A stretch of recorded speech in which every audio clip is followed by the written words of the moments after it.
ძუნწი და ოქრო. ერთხელ ერთ ქალაქში ერთი ძუნწი კაცი ცხოვრობდა, რომელსაც ფულის შეგროვება და დათვლა უდიდეს ბედნიერებას ანიჭებდა.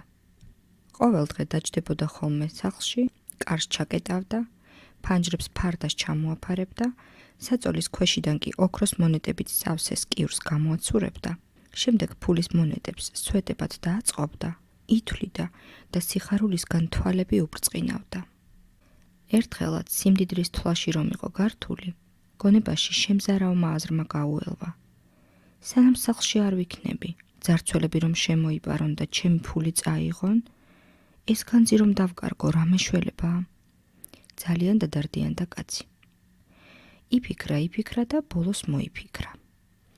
გავიდა ეზოში, არჩია ყველაზე მაღალი ხე და ხის ძირას დიდი ორმო გათხარა.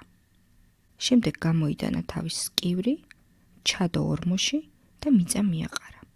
მას შემდეგ კაცი ყოველღამით გამოდიოდა ეზოში, გათხრიდა ორმოს, ამოიღებდა სკივრს, დაითვლიდა ფულს და გახარებული ისევ უკან ჩადებდა და მიწას მიაყრიდა.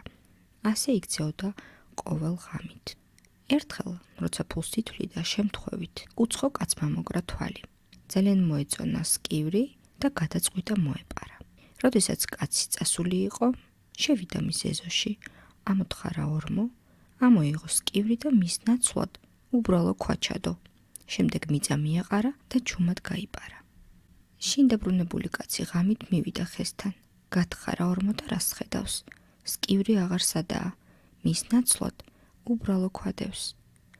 დაიწყო ყვირილი, ტირილი, თავში ხელებს იცემდა, გოდებდა.